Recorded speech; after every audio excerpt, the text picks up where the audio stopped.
These are a series of questions that I was asked over the last few weeks on LinkedIn, Instagram, or in my various workshops. And so I thought I would take a few minutes and break them down and try to provide some greater depth of insights and how I responded to them accordingly. So the first question is from Sarah. I think she's from Austin, Texas. How did you build your personal brand from the ground up? Well, there is no long and short answer to that. It's a lot of different things. But I think early on in my business, I sort of was throwing spaghetti at the wall and seeing what worked and what didn't work. And it wasn't until I started realizing that my brand really wasn't connecting with the right type of audience, the right type of buyer, that I had to sort of do an introspective deep dive into what was working and what wasn't working. And what I really concluded was that I hadn't clearly articulated for me personally what my foundation looked like. What were my core values of my business? What did I stand for? What type of person, individual did I want to work with? What was my mission statement? Like what was my North Star? What were my GPS coordinates? And then most importantly, what was the actual problem that I was solving for my clients? And then how was I uniquely different from everyone else doing the same thing? And so when I sorted that out through my own personal, what we now call the brand discovery process, which is what we do for all of our clients, and took myself through that exercise, it was really eye-opening and helped me transition from a nebulous business to a very honed in niche driven business. And then being very consistent about that has been critical for me. I think a lot of small business owners, because they're Swiss Army knives and they're doing so many different things, they're kind of spending a little bit of time in a lot of different sandboxes. And what happens is that you become inconsistent in how you go about doing your business because you're just sort of all over the place. So one of the things that we did is I started really honing in on finding people, partners, collaborators, people who I could work with or work with us that could enable me to stay in my lane and do the things that I do best. And so that was really fundamental for me. And then what happens is that you're able to be consistent across all of your different efforts. So that was really important. And then finally, for me, being able to tell my story and creating credible content around what my story is, which is like this video, for example, and being able to create content, put it out consistently, and then engage with my audience through storytelling, through providing value, through serving first, all of those things. And so that was really kind of, and the long and short of that is have a foundational brand discovery of what you do, why you do it, how you do it, what problem you solve. Be consistent in everything you do across all of your channels. Spend some time and energy around your content creation and have some content that actually resonates, is in alignment with your brand and tells a story. And then spend time engaging and building relationships with people, not just through social media, but through networking, through brand building, through all the different things. So that would be my answer. Next question, James from Atlanta, Georgia. What's the first step I should take when trying to build a business that stands out in a crowded marketplace? Great question, James. I think really first and foremost, do some market research. Understand who your competition is and what are they doing that's uniquely qualified against what you're doing, and who are they, where are they, what are they doing, and how are they uniquely different from you, and most importantly, how can you stand up against them with your own unique value proposition. And then focus really heavily on differentiation. Focus on what makes your business unique, your service, your product, your value, your story, your approach, whatever that is, and tell that story.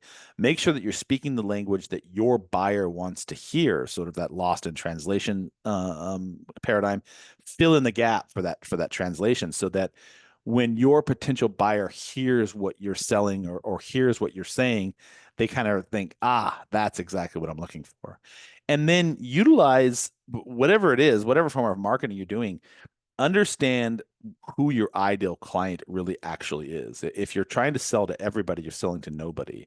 And so if you can clearly define your ideal customer and solve their pain points with your unique solution, you're doing a differentiation in your marketing strategy and an audience targeting so that you can sell to the type of people that really need your solution. And then finally, I think for me, start small, build momentum. I think a lot of people feel like they have to do everything all at once and be all things for all people. And that's just not true. launch with a very small and focused offering or focused service, and then build out from there. See what works, see what doesn't work, be adaptive, be flexible, and then pivot, make adjustments, but be consistent about what you're doing. All right. How do you decide which social media platforms to prioritize for branding and marketing? Well, that's a really good question. I think for me, especially if you're a small business owner, I wouldn't try to dominate all of the markets or all of the social media platforms. I would pick one or two that really resonate with you, but more importantly, one or two where your audience is actually hanging out, right? So you don't want to show up on one platform and your buyer is nowhere in that space. So if Instagram is not your market, then you need to figure out what is. If LinkedIn is not your market, maybe Instagram is. So you're going to have to play around with that a little bit. It's a fair bet to say that there's a small sample population of all of your audiences on all of the platforms. And so you just have to figure out which one resonates with them and you most. And that might just be having to poke and play for a little bit. Choose a platform that's based on the content that you specifically think is best for you, whether that's visual, whether that's written, whether that's video, whether that's photography. Instagram is a more visual platform, whereas Twitter is, short bits of intellectual thought, and LinkedIn is a little bit of both, but it's a completely different audience. So you just have to sort of find out where your audience is, and then pick content that resonates not only for that particular platform, but the user that's on that platform that you're trying to connect with. And then really understand the data. Take a look at your data on a regular basis. See what's working, see what's not working. How much time are people spending around your content? Are people engaging with your content? It might be the case that your engagement is low just because there's a lot of people doing a lot of the same things. I don't get the biggest engagement on some of my posts, and sometimes I'm like, what the heck's going on here? But people are still seeing it. But you can't just post content. There's a whole nother strategy involved with that. And I suffer from that as well because then I always have the time to go in there and do that. But you have to proactively go out and engage. And so again, the long and short of that answer is play around, find which of the platforms work best for you, and then where your audience is hanging out, and then create content geared towards that platform and geared towards your audience. Does that make sense? What is the biggest mistake people make when branding their business, and how can I avoid it? I mean, the long and short of this is really simple for me. They don't build a foundation first. There's no brand discovery. There's no brand messaging articulated. There's no clarity and succinct message that goes across that connects with the person who's trying to use your product or you're trying to solve their problem for. And it just really boils down to a lack of clarity. And if you can spend some time upfront in your business getting some clarity on that, you're going to set yourself up for much more long-term success. And then the next piece, I talked about it in question number one, is inconsistency. So lack of clarity, inconsistency, and inconsistency, it comes across in a lot of different things. Your messaging is inconsistent. It's not uniform across platforms. Your website says one thing, your social media says something. Your visual identity looks different, whether you're on LinkedIn or Instagram or Twitter. You have to make sure that you're very consistent across these platforms. And then the other piece is not really truly knowing who your audience is. What does your audience want, and what's their perception of you? If you can spend some time getting to know who your audience is, who your ideal buyer is, and understand exactly who you're speaking to, you're going to have a much more positive outcome if you can learn to speak that language. And then finally, for this, build your brand with very clear messaging around what problem you solve, and make sure that your visuals speak to that, and that you have when you have a deep understanding of your audience, you know what their pain points are, you're more able to speak to that with your solution, your product, your service that fills the void for them. So that's the long and short of that. Next question. How do you maintain consistency across different channels while staying true to your brand? Emily from Los Angeles. That's the homeland, right, for me.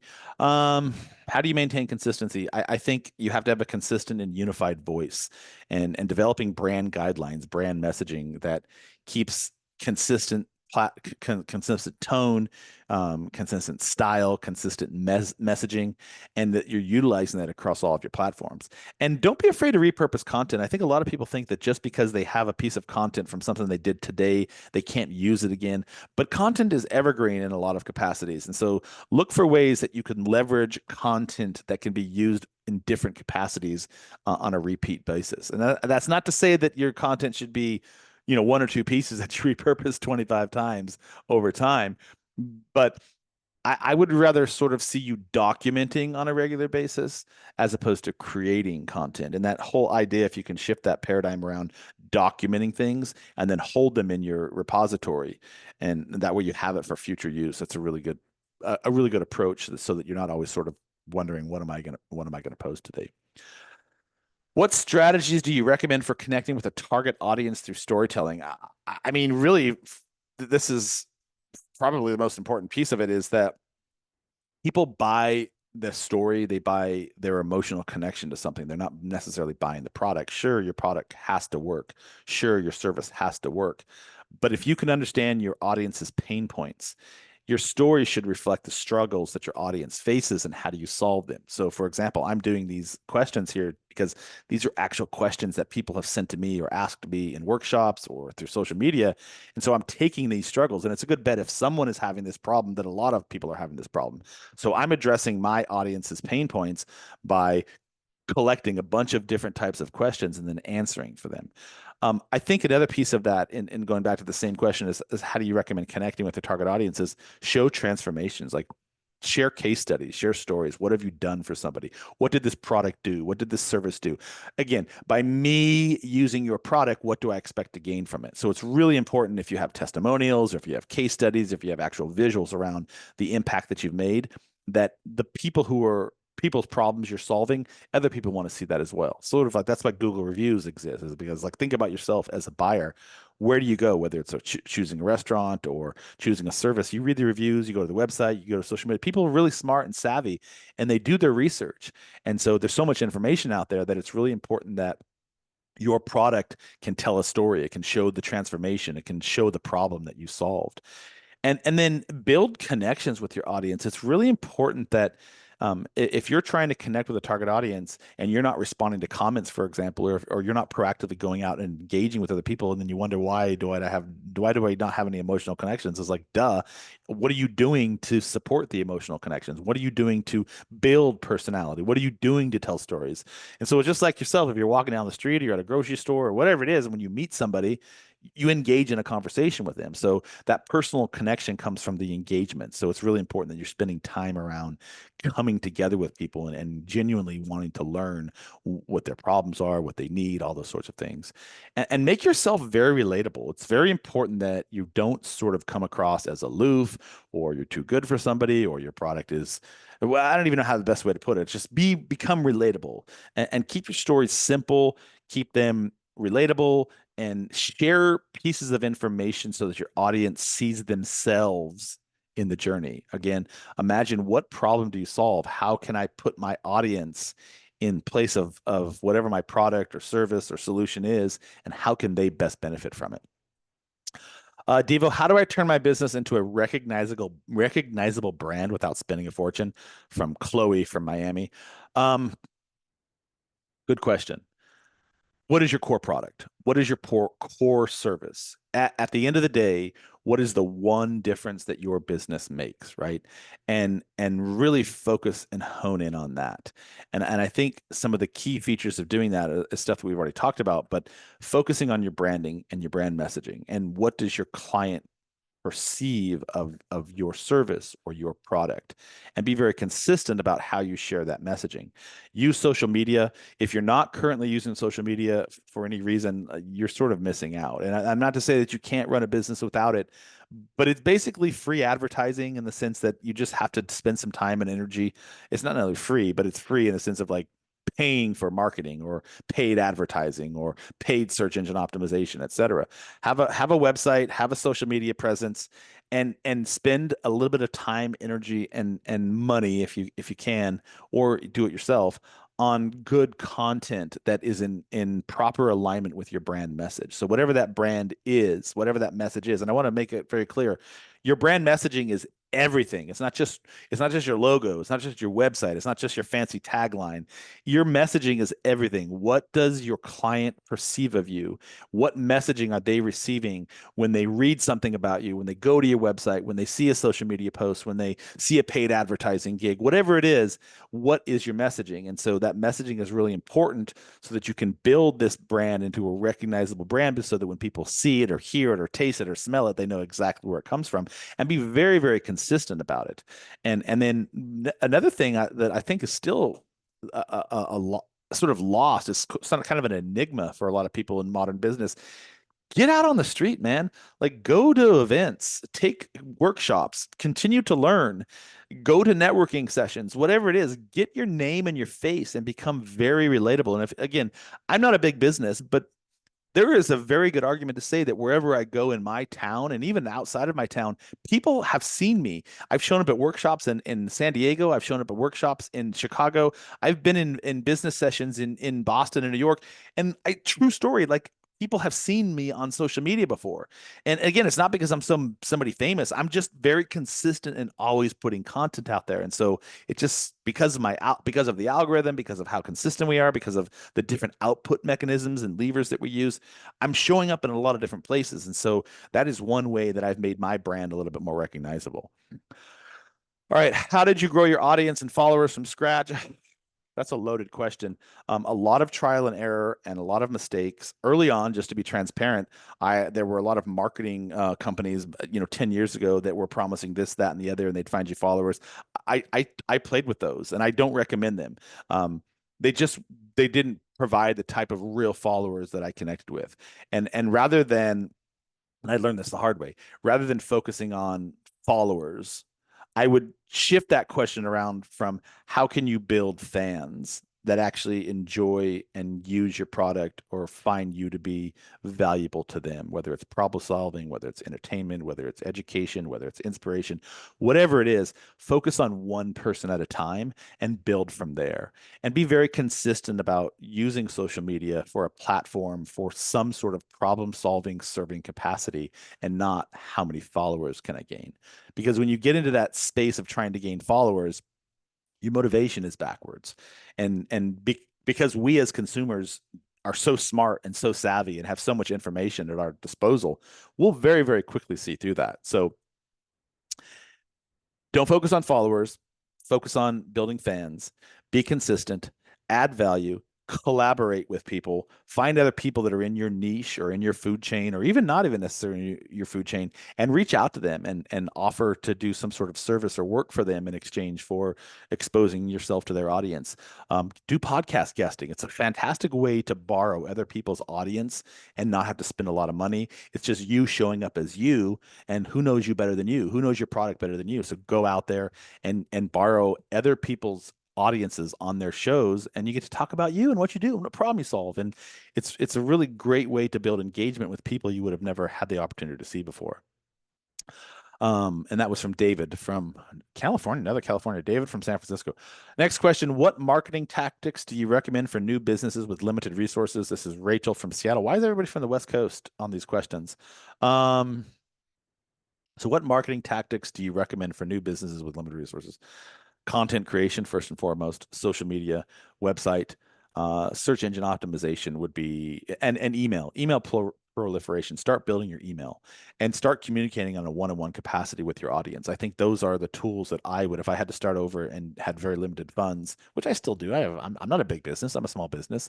But I use social media. I use content marketing, videos, YouTube, social media. I email weekly to my audience, and I'm never selling. I'm just sort of trying to drop some intellectual value. I have a very unique newsletter that I try to take something that's important to me, that could affect other people, whether it be being consistent on social media or philosophical conundrums that relate to my business, and then I talk about that and share my personal insight on that. And I'm reaching a 4,000 or 5,000 people a week, and I'm getting good feedback from it. And very few people mark me as spam, so thank you. So email marketing, partnerships, collaboration, search engine optimization.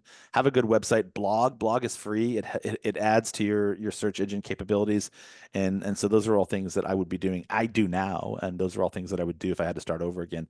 And then the most important piece for me is don't be confined to your screen. Get out into the world and meet people and engage with people, and spend some time getting your face in front of other audiences. It's really important that you network with people and add value and come at it from a perspective of serving first. And you'll be surprised how recognizable your brand can become when other people think about what your service is. And if you're able to clearly articulate that, And if you're able to build a relationship, even if it's just in a networking session, people think of you and they're like, oh man, I know this one person. He showed up at my event last week and he's really cool. He does this and we had a really cool conversation and he solves this problem. They're going to think of your name and they're going to share that with other people. So it's really important that you're still doing physical networking. All right, next question. How do you balance branding and marketing to ensure long-term growth for a business? That's Olivia from Charlotte, North Carolina. How do you balance branding and marketing? Well, the two work hand in hand. I just want to be very clear about that. I got in a debate a few years ago with a client of mine. She thought she was fresh out of college, business school, and she was like, "Well, marketing and branding are the same thing." They're not the same thing. They're not even close to the same thing. Branding is the messaging that sets you up for your marketing, and marketing is amplifying that message that you just articulated, so that other people can find what you do, why you do, how you do it. But branding, first and foremost, is the language. It's the language that you add to the marketing so that people can buy from you. I think first and foremost, build a very strong foundation in your branding and be very clear and articulate on what you do, how you do it, why you do it, what problem you solve. And then align your messaging with whatever marketing you're doing, whether it's social media marketing, whether it's paid advertising, but make sure that your marketing is always in alignment with what your brand messaging says, right? And don't deviate from that. Be very, very consistent about that across all of your platforms. And have a very clear content strategy, because if your content strategy, which is going into your marketing, and which is should be in alignment with your brand, is not consistent and is sort of like throwing darts at a board, you're just kind of like hit or miss, it becomes that to the viewer, and people get buyer confusion and they're like, I don't even know what this guy does. So it's very clear that you have a strategy, that your strategy is aligned with your message, that your messaging is aligned with your brand messaging itself, and that you're able to sort of go out and play around in different areas with all of that and see what works. And so there's a lot of different inexpensive ways that you can market this brand once you have it built out, whether it's blogging, whether it's search engine optimization, whether it's a website, whether it's social media, paid advertising, of course. There's a bunch of different things, but just be very, very consistent, and remember that the two work hand in hand. If you're misaligned on one, it's going to have an impact on the other. Okay. All right. So that's the last question. I hope that was helpful. If you have anything additional you'd like to hear, please drop me a DM or put your comments below. This is going to be on YouTube. I believe we're going to cut this up and put it on social media. If there's a question you would like me to answer, or if you disagree with anything I said, would love to hear your feedback on that, or if you have additional ideas. Thank you for following. I appreciate your patronage and your time and your energy. I know you have options when it comes to viewing content, and we really appreciate that you taking the time to stop by ours. Have a wonderful day.